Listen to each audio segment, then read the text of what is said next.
Hello and welcome backstage. My name is Alin Pandaru and today we are at Fratelli with the one and only Lost Frequencies, aka Felix.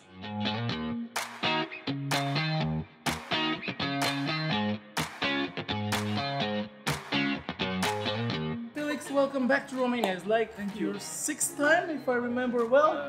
1, 2, 3, 4, 5, 6. But who's counting? Yeah, somehow, yeah. Yeah. Around this, yeah.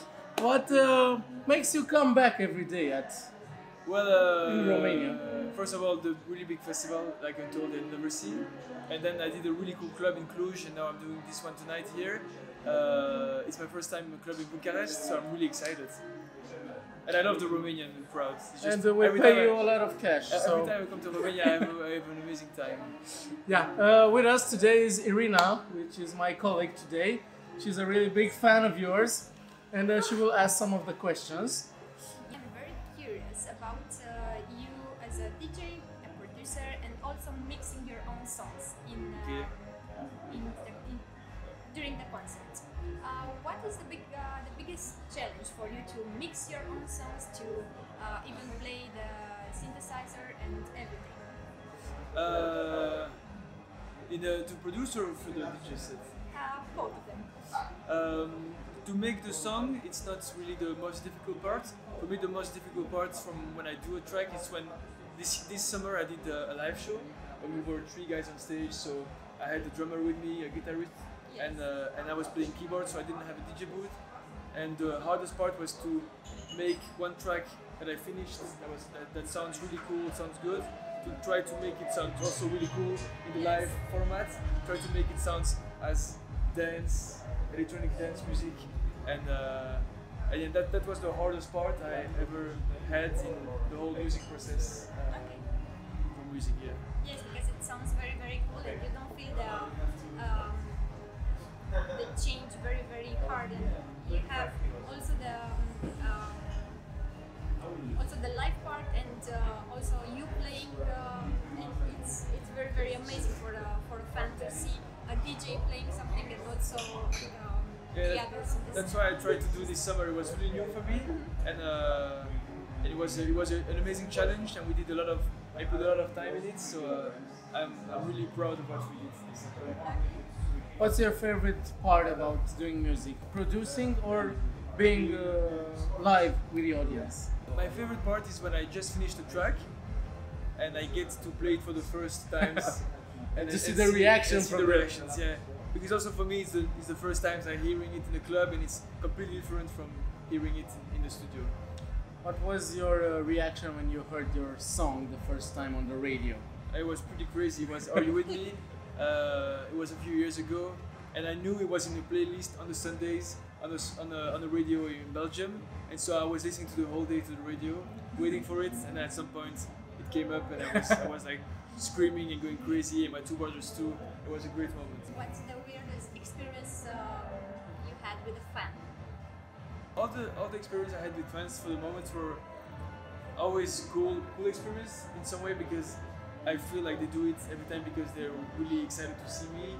So I never get a kind of weird vibe. I'm just so happy to see people get so excited around me and do sometimes something that's a little bit crazy, but just it's nice in the end to see that they are so involved in this. But do you have a specific memory about a fan that's maybe he did or she did something crazy? Or well, one time I was in a hotel in Austria, and nobody knew where I was, in which hotel, and I did like a story on Instagram in my room, and she saw my story, and she saw the TV on the wall, and she looked up which hotels in the city had those TVs. Oh my God. And she came to the hotel, and she gave me a love letter, and she was like 12 years old, so it was kind of inappropriate, but it was nice. At Tomorrowland you had your own stage, and last year you played on the main stage.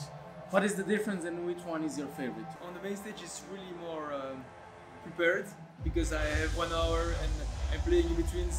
Sometimes I'm playing after a guy that was playing really hard and I have to keep up, and so we have to prepare everything to try to, because there's a lot of people, and afterwards we're putting the set online and we want it to be like a good moment.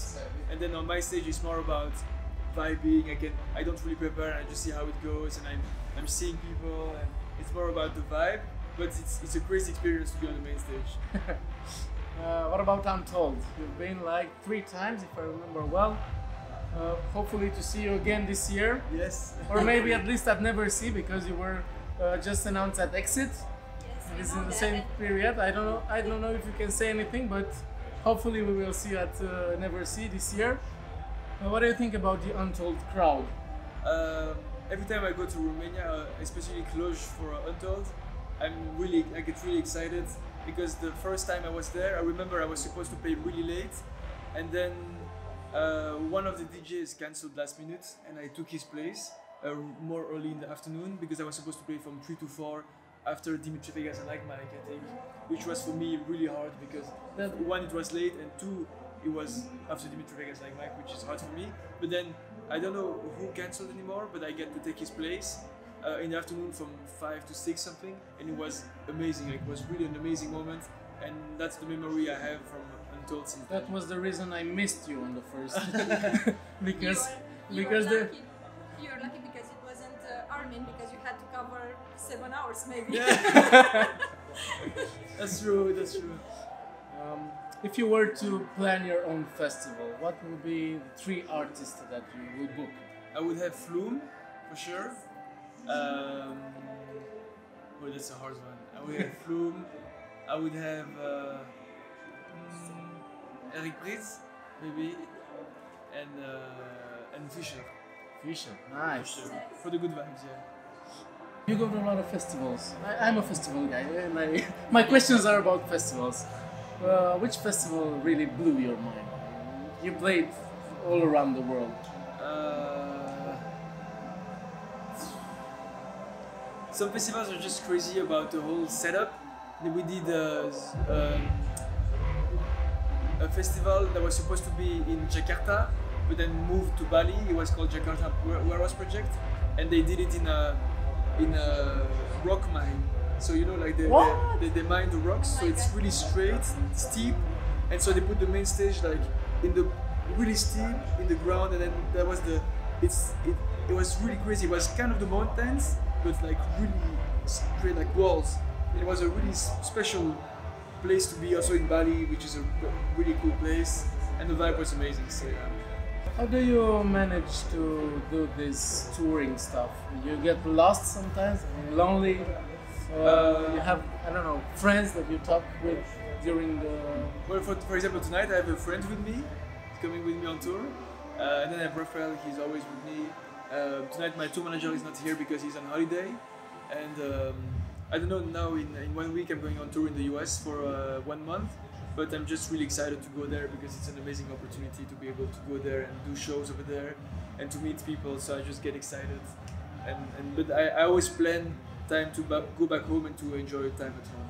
I asked this because you know what happened with Avicii, because he felt lonely and depression took him away, and I was asking you if you had some issues with this, if you had some mental breakdowns. I don't know. I talk a lot with my manager, which is also my booker, so there is a lot we talk about real quick. A lot of things we can cancel, or we can reschedule, or he asks me if I want to do it, I say no, or some things I want to do, or I say I really want to do this, we do it.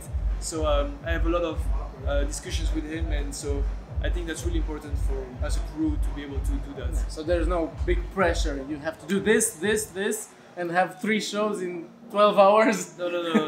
But in 5 different countries. During the summer, I have like days where I have 3 shows in the same days, but in the end, it's one time, and it's a crazy experience, and I don't do it every day, so it stays fun. Do you like day shows or night shows? Which ones are your depends. favorite? A day show, like kind of a pool party, is really cool, but then a night show on a really big stage with all the lights, it's really nice. Or for example, a club like tonight, I really like smaller clubs, which is really cool. I'm curious about one of your previous shows in Antwerp, and it's that big, crazy concert. Are you gonna repeat it? I'm gonna do one again in Brussels in November, next 2019, this year. Okay, great. Yeah. and I'm not gonna be alone on stage. I'm gonna be with three guys and then also a singer to keep everything moving and really pump it up. It's gonna be really cool. But I have to start working on it. Okay. Do you have time to go to other artists' concerts? I wish I had, but no, I don't really do. But the moment when I have time is when I'm on a festival and I'm there for a few hours. I get to see people before and sometimes after me, and then usually I have to go because we're leaving. But that's the moment when I get to see other acts. Is it any artist in particular that you would like to see live? Well, I was playing at a festival once and I had to leave straight after my set, and after me The Weeknd was playing, so I was a little bit bummed to not be able to see him. Yeah, he puts a great show. Yeah, but I know, I heard about it, so I really wanted to see it, but we had to leave. Yeah, the downsides of touring so much. Yeah, that sometimes you really want to stay somewhere and then you have to go. Well, I think this is it. Thank you so much. I'm gonna ask you now to end my vlog. You're gonna have to say acestea sind fise. Acestea sind fise. One more time. Acestea sind fise. Acestea sind fise. Yes. See you next time. See you next Bye. time. Yeah. The Mexican sky. Drink some margaritas, bask in the blue lights. Listen to the mariachi play at midnight. Are you